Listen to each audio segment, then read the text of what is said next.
എല്ലാവർക്കും നമസ്കാരം. The path is the goal എന്ന ഡിസ്കഷൻ സീരീസിൻ്റെ അടുത്ത സെഷനിലേക്ക് വീണ്ടും ഏവർക്കും സ്വാഗതം. നമുക്ക് ആദ്യം മെഡിറ്റേഷൻ ചെയ്യാം. കണ്ണുകൾ അടച്ച് ശാന്തമായിരിക്കും. ഭൂമി മാതാവിനോടും സർവചരാചരങ്ങളോടും അന്തരീക്ഷത്തോടും കൃതജ്ഞത രേഖപ്പെടുത്തൂ. ഭൂമി മാതാവിൽ നിന്നുമുള്ള ഹീലിംഗ് എനർജി കാലുകളിലൂടെ പ്രവേശിച്ച് ശരീരം മുഴുവൻ വ്യാപിക്കുന്നതായും ശരീരത്തിലെ എല്ലാ ഭാഗങ്ങളെയും എല്ലാ കോശങ്ങളെയും റിലാക്സ് ചെയ്യാൻ സഹായിക്കുന്നതായും അനുഭവിക്കൂ.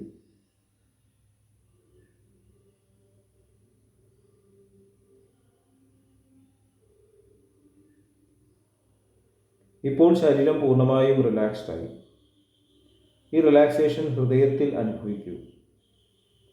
ശ്വാസം ദീർഘമായി ഉള്ളിലേക്കെടുക്കൂ. ഹൃദയത്തിൽ സ്നേഹം നിറയുന്നതായി അനുഭവിക്കൂ.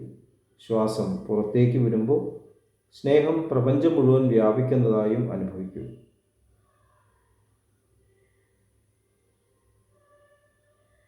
ഹൃദയത്തിൽ കുടികൊള്ളുന്ന സ്നേഹത്തിൻ്റെ സ്രോതസ്സിൽ നിന്നും ഉദ്ഭവിക്കുന്ന ദിവ്യപ്രകാശം മനസ്സിനെ ആകർഷിക്കുന്നതായി അനുഭവിക്കൂ. ആ ദിവ്യപ്രകാശത്തിൽ ധ്യാനം ആരംഭിക്കൂ. മനസ്സിൽ ചിന്തകൾ വരുന്നുണ്ടെങ്കിൽ മൃദുവായി അവയെ അവഗണിക്കുക. ദിവ്യപ്രകാശത്തിൽ ധ്യാനം തുടരുക. Please start meditation.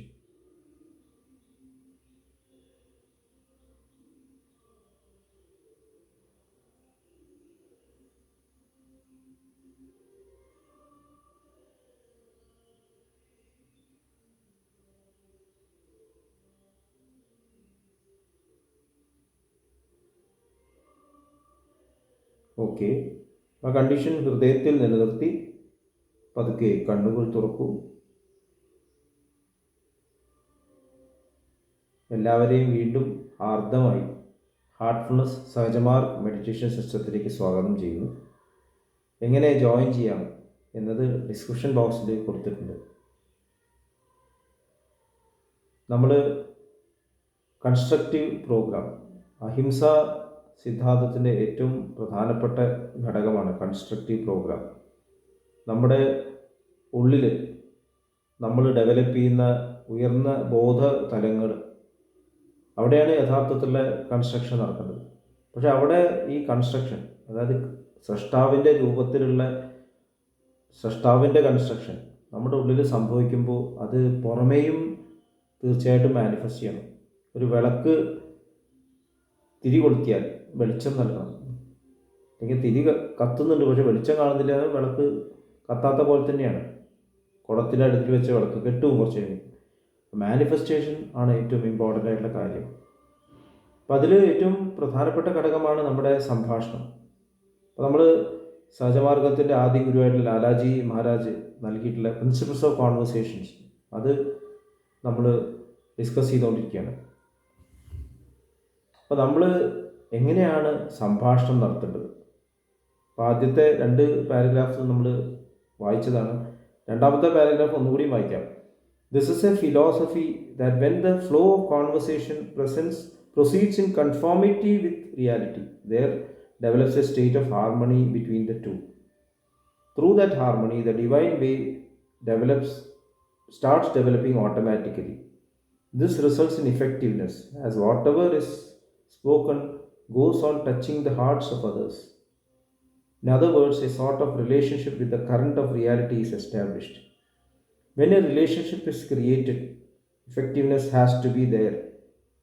If we copy it, only those words will flow during conversation that are intended and are right.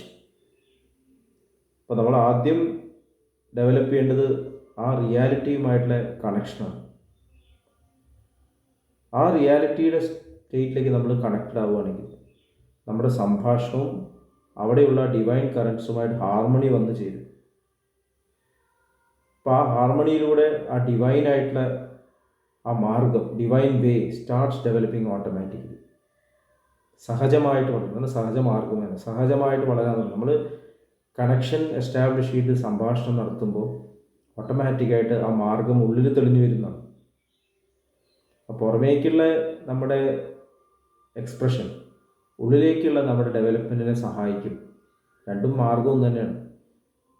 ആ വഴിയിലൂടെയാണ് നമ്മൾ ഉള്ളിലേക്കുള്ള മാർഗം. അപ്പം നമ്മുടെ ജാഗ്രത അവസ്ഥയിലുള്ള മാനിഫെസ്റ്റേഷൻ എത്ര ഇമ്പോർട്ടൻ്റ് ആണ്. ഇത് വരുമ്പോൾ എഫക്റ്റീവ്നെസ് ഉണ്ടാവും. അപ്പോൾ എന്ത് സംസാരിക്കുമ്പോഴും മറ്റുള്ള ഹൃദയങ്ങളെ സ്പർശിക്കും. കാരണം എല്ലാവരും ഹൃദയവും അവിടെ കണക്റ്റഡ് ആണ്. അപ്പോൾ നമ്മൾ സംസാരിക്കുമ്പോൾ ഈ ഒരു സജഷൻ കൂടി വെക്കുന്നതല്ല. എല്ലാവരും ഹൃദയങ്ങൾ കണക്റ്റഡ് ആണ്, പരസ്പരം കണക്റ്റഡ് ആണ്. എല്ലാവരും ഹൃദയങ്ങൾ അടിസ്ഥാനപരമായിട്ട് ആ ഫൗണ്ടേഷൻ ഡിവൈൻ കറൻസിലും കണക്റ്റഡ് ആണ്. അപ്പോൾ എല്ലാവർക്കും ഇത് മനസ്സിലാവുന്നുണ്ടെങ്കിൽ ഇതൊരു സജഷൻ എന്നുള്ള രീതിയിൽ ഒരു ഡിസ്കഷൻ മുമ്പേ പറയാം. അല്ലെങ്കിൽ നമുക്ക് തീർച്ചയായിട്ടും അത് പ്രാക്ടീസ് ചെയ്യാം, സജസ്റ്റ് ചെയ്യാം. എല്ലാവരും ഹൃദയം സംഭാഷണം തുടങ്ങുമ്പോൾ തന്നെ സജഷൻ വയ്ക്കുക. അപ്പോൾ അങ്ങനെ വരുമ്പോൾ സംസാരിക്കുന്നത് ഡിവൈനായിട്ടുള്ള കറണ്ട് അതുമായിട്ട് കണക്റ്റ് ആയിരിക്കും. Relationship with the current of realities establish. അപ്പോൾ നമ്മൾ ഡിസ്കസ് ചെയ്യുന്നത്, സംസാരിക്കുന്നത് ആ ഡിവൈൻ കറണ്ടിൻ്റെ മാനിഫെസ്റ്റേഷനാണ്. ഡിഫറൻസ് ഇല്ലാണ്ടേ പോകും. അപ്പോൾ അങ്ങനെയാകുമ്പോൾ എഫക്റ്റീവ്നെസ് വരുന്നതാണ്. Effectiveness has to be there. If we copy it only those words will flow during conversations that are intended and are right. അപ്പോൾ നമ്മൾ അറിയാതെ തന്നെ വേണ്ട വാക്കുകൾ മാത്രം വരാൻ തുടങ്ങും. അതാണ് അതിൻ്റെ അത്ഭുതം. എന്ത് പറയണം, എന്ത് പറയണ്ട എന്നുള്ളൊരു കൺഫ്യൂഷൻ നമ്മുടെ ഉള്ളിലുണ്ട്. ആ ഒരു സംശയത്തിൻ്റെ ആവശ്യം തന്നെയില്ല. ഹാർട്ട്ഫുൾനെസ് മെഡിറ്റേഷൻ പ്രാക്ടീസ് ചെയ്യുന്നവർക്ക് ഇത് വളരെ എളുപ്പമാവും. കണക്ട് ചെയ്യുക, സംഭാഷണം, വാക്ക് വേണോ വാക്ക് വേണ്ടി, ചിലപ്പോൾ സംസാരിക്കാതിരിക്കുകയായിരിക്കും നല്ലത്. അപ്പോൾ സ്നേഹം പ്രവഹിക്കും. വാക്കുകൾ പ്രവഹിക്കേണ്ട ആവശ്യമില്ല. വാക്കുകൾ സ്നേഹത്തിനേക്കാളും താഴെയാണ്. Silence is golden, words are silver എന്ന് കേട്ടിട്ടുണ്ട്. സൈലൻസിൽ കൊണ്ടുവരാൻ പറ്റുന്ന മാറ്റം വാക്കുകൾക്ക് ചിലപ്പോൾ കൊണ്ടുവരാൻ സാധിക്കില്ല. വേണ്ട സമയത്ത് ചിലപ്പോൾ സംസാരിക്കേണ്ടി വരും. എന്ത് സംസാരിക്കണം, എങ്ങനെ സംസാരിക്കണം എന്നുള്ളത് ആ മൊമെൻറ്റിൽ വായയിലൂടെ എക്സ്പ്രസ്ഡ് ആവും. അടുത്ത paragraph. To achieve this we first of all try to remove the rise and fall in the voice while speaking, which is also called sharpness. This flow of speech will go on acquiring harmony with the current of reality to the extent that such a reduction is achieved progressively. By sharpness, I do not imply anger, which is very heavy and should not be allowed at all in this context. What I mean is that the flow of speech should not carry any kind of weight in it. An illustration of this is a current of still air. It is very difficult to achieve, but everything is possible through sustained effort and courage, if the grace of the Guru is there. അപ്പോൾ sustained എഫേർട്ടും വേണം, കറേജും വേണം. ശ്രമിക്കാതെ ഇത് വരില്ല.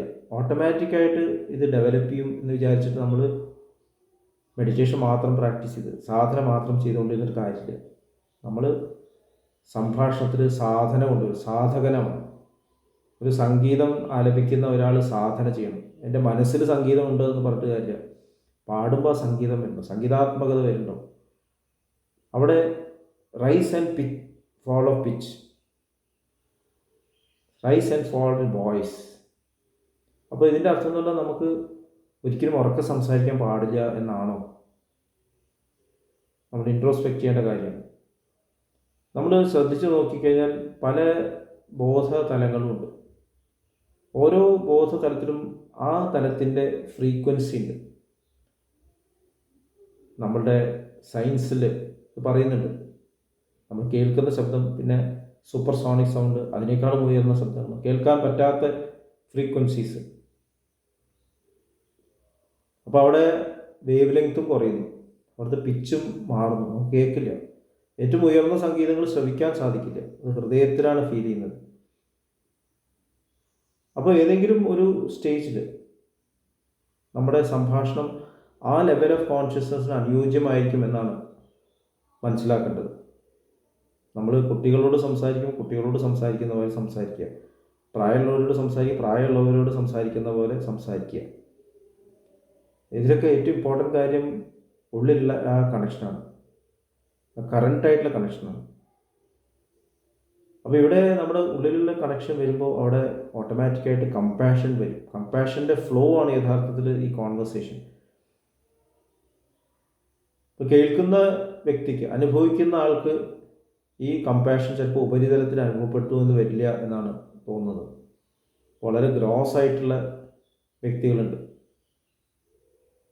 ആസുരിക് tendencies ഉള്ള വ്യക്തികൾ. അവർക്ക് വളരെ ശാന്തമായിട്ടുള്ള ശബ്ദങ്ങൾ ചിലപ്പോൾ കേട്ടു എന്നും തോന്നില്ല, മനസ്സിലാവില്ല അവർക്ക്. കമ്പാഷൻ്റെ മാനിഫെസ്റ്റേഷൻ മനസ്സിലാവില്ല. ഇപ്പോൾ കുട്ടിയോട് ചിലപ്പോൾ സ്നേഹത്തോടെ വായിലൂടെ മാത്രം സ്നേഹം പ്രകടിപ്പിച്ചിട്ട് കാര്യമില്ല, ഉള്ളിലാണ് കമ്പാഷൻ. അപ്പോൾ ഒരു പേരൻറ്റ് കുട്ടിയെ ഇത് ചെയ്യാൻ പാടില്ല എന്ന് സ്റ്റേൺ ആയിട്ട് പറയുമ്പോൾ അവിടെ കമ്പാഷൻ ഇല്ലേ? ഒരു ഡയബറ്റിക് ആയിട്ടുള്ള ഒരു വ്യക്തിയോട് ഡോക്ടർ ഷുഗർ കഴിക്കാൻ പാടില്ല എന്ന് സ്റ്റേൺ ആയിട്ട് പറയും, സ്ട്രിക്റ്റ് ആയിട്ട് പറയുമ്പോൾ അത് കമ്പാഷൻ അല്ലേ? അപ്പോൾ ഇത് നമ്മൾ മനസ്സിലാക്കണം. ഇപ്പോൾ rise and fall in pitch of the voice നമ്മൾ അവിടെയാണ് ശ്രദ്ധിക്കേണ്ടത്. കറണ്ട് ഓഫ് റിയാലിറ്റി കണക്ട്, അതാണ് state of speech will go on acquiring harmony with the current of reality to the extent that such a reductions achieve progressively. അപ്പോൾ ഓരോ level of കോൺഷ്യസ്നസ്സുമുള്ള ഉയർച്ചകൾക്കും താഴ്ചകൾക്കും അനുസൃതമായിട്ട് balanced ആയിട്ടുള്ള ഒരു flow. ഇപ്പോൾ പല രാഗങ്ങളുണ്ട് സംഗീതത്തിൽ, ഓരോ രാഗത്തിനും ഓരോ സ്വരസ്ഥാനങ്ങളാണ്. അവിടെ വേറൊരു സ്വരസ്ഥാനം വരുമ്പോൾ അത് അപശ്രുതി എന്ന് പറയും. ഉച്ചസ്ഥായിൽ ആലപിക്കേണ്ട ഒരു പാട്ട് ലോ പിച്ചിൽ പാടി അതിനൊരു രസം ഉണ്ടാവില്ല, കേൾക്കാൻ രസം ഉണ്ടാവില്ല. അപ്പോൾ കണക്ഷൻ ഉള്ളിലാണ്. അപ്പോൾ ആദ്യത്തെ കമ്പാഷൻ എന്ന് പറഞ്ഞാൽ സെൽഫ് കമ്പാഷനാണ്. ഞാൻ അദ്ദേഹത്തിലെ കണക്റ്റഡ് ആണെന്ന് ഉറപ്പ് വരുത്തണം, എന്നിട്ട് സംസാരിക്കണം. അതാണ് ലാലാജിമാർ ആദ്യം തന്നെ പറയുന്നത്. അപ്പോൾ അവിടെ ദേഷ്യം പാടില്ല എന്നാണ്. ദേഷ്യം ഒരിക്കലും പാടില്ല. ദേഷ്യം എന്ന് പറയുമ്പോൾ എന്താണ്, നമ്മൾക്ക് നമ്മുടെ സ്വാർത്ഥ തലത്തിൽ നിൽക്കാനുള്ള ആഗ്രഹം കൊണ്ടാണ് ദേഷ്യം വരുന്നത്. എല്ലാവരും ഞാൻ പറയുന്ന രീതിയിലായില്ലെങ്കിൽ, എൻ്റെ ഈ ചെറിയ വലയത്തിന് പറ്റുന്ന രീതിയിലല്ലെങ്കിൽ ഞാൻ അവരെ ദേഷ്യപ്പെടുന്നു, അവരെ ഒഴിവാക്കുന്നു. അപ്പോൾ എന്നെ ഉയർത്താൻ വരുന്ന കാര്യങ്ങൾ ഞാൻ അവോയ്ഡ് ചെയ്യാൻ തുടങ്ങുന്നതാണ് ഈ ആങ്കർ. ഈ ആങ്കർ ശരിക്കും ഉള്ളിലേക്ക് തിരിക്കണം, ഉള്ളിലുള്ള ക്ലാരിഫിക്കേഷനും കറക്ഷനും കൊണ്ടുവരണം എന്നാണ് നമ്മുടെ മാസ്റ്റേഴ്സ് പറയുന്നത്. അപ്പോൾ ഇവിടെ ലാലാജി മഹാരാജ് പറയുന്ന ദേഷ്യം തന്നെ ബാഹ്യമായിട്ടുള്ള പ്രകടനമാണ്. അപ്പോൾ നമ്മൾ സംസാരിക്കുമ്പോൾ സംഗീതാത്മകമായിട്ടുള്ള ഈ ഇതിനെപ്പറ്റി നമ്മൾ സംസാരിച്ചു, അതുമായിട്ട് നമ്മൾ കമ്പയർ ചെയ്ത് നോക്കുമ്പോൾ റൈസ് ആൻഡ് പിച്ച് പറയുമ്പോൾ ഒരു അല, ഇപ്പോൾ പുഴ ഒഴുകി വരുമ്പോൾ കടലിലേക്ക് എത്തുമ്പോൾ അതിൻ്റെ അലകളുടെ ലെവൽ വ്യത്യാസമാണ്. അപ്പോൾ ഇവിടെ ഇങ്ങനെ പൊന്തി താഴി പോകുമ്പോൾ അവിടെ തന്നെ അതിനോടൊപ്പം തന്നെ ഒഴുകുക, താഴുക. ചില നമ്മുടെ ഇലകളൊക്കെ ഫ്ലോ ചെയ്യുന്നുണ്ട്, അതുപോലെ ഫ്ലോ ചെയ്യണം. അവിടെ പെട്ടെന്നൊരു അപശ്രുതി വരുമ്പോൾ, ഒരു ഇറഗുലാരിറ്റി വരുമ്പോൾ അത് ഭാരമായിട്ട് തോന്നും, ഹൃദയത്തിന് ഭാരമായിട്ട് അനുഭവപ്പെടുന്നു. അപ്പോൾ സംസാരിക്കേണ്ട സമയത്ത് സംസാരിക്കണം, പക്ഷേ കണക്ഷൻ ഉള്ളിലാവണം, കമ്പാഷനേറ്റ് ആവണം. കമ്പാഷൻ ചിലപ്പോൾ ലഭിക്കുന്ന ആൾക്ക് ഉടനെ മനസ്സിലാവില്ല. നമ്മുടെ മാസ്റ്റേഴ്സിൻ്റെ ചരിത്രം എടുത്ത് നോക്കിയാൽ അറിയാം, ജീസസ് ക്രൈസ്റ്റ് കമ്പാഷനേറ്റ് ആയിരുന്നു, പക്ഷേ അദ്ദേഹത്തിൻ്റെ കമ്പാഷൻ ആർക്കും മനസ്സിലായില്ല. ഭഗവാൻ ശ്രീകൃഷ്ണൻ കമ്പാഷനേറ്റ് ആയിരുന്നു, അസുരന്മാരുടെ അടുത്ത് കമ്പാഷനേറ്റ് ആയിരുന്നു, പക്ഷെ അവർക്കത് മനസ്സിലായില്ല. അവർ എന്നെ കൊല്ലാൻ വന്ന ശത്രുവാണെന്നാണ് വിചാരിക്കുന്നത്. പേരൻസ് കുട്ടികളോട് കമ്പാഷനേറ്റ് ആണ്, അവർ കുട്ടികൾക്കത് മനസ്സിലാവില്ല. അപ്പോൾ കമ്പാഷൻ ഓരോരോ ലെവലിൽ നിന്ന് നോക്കുമ്പോൾ ചിലപ്പോൾ അനുഭവിച്ചു എന്ന് പറയില്ല. അപ്പോൾ നമ്മൾക്ക് നമ്മുടെ തലത്തിൽ ഇത് മനസ്സിലാക്കിയിട്ട്, ഞാൻ എപ്പോഴും കണക്റ്റഡ് ആണെന്ന് മനസ്സിലാക്കിയിട്ട് സംഭാഷണം നടത്തണം എന്നുള്ളതാണ് ഇതെന്ന് മനസ്സിലാക്കുന്നത്. അല്ലാതെ നമ്മൾ ലഭിക്കുന്ന ആൾക്കാർക്കോ ലഭിക്കുന്ന അന്തരീക്ഷത്തിനോ രീതിയിൽ നമ്മൾ താഴാൻ പാടില്ല. നമ്മളെപ്പോഴും കണക്റ്റഡ് ആവുന്നത് ആ ഡിവൈനായിട്ടുള്ള കറൻസിലേക്ക് തന്നെ ആയിരിക്കണം. ഇതും നമ്മൾ ഓർക്കണം. അപ്പോൾ ഈ ഡിസ്കഷൻ നമുക്ക് കണ്ടിന്യൂ ചെയ്യാം. അടുത്ത സെഷനിൽ വീണ്ടും കണ്ടുമുട്ടാം. നന്ദി, നമസ്കാരം.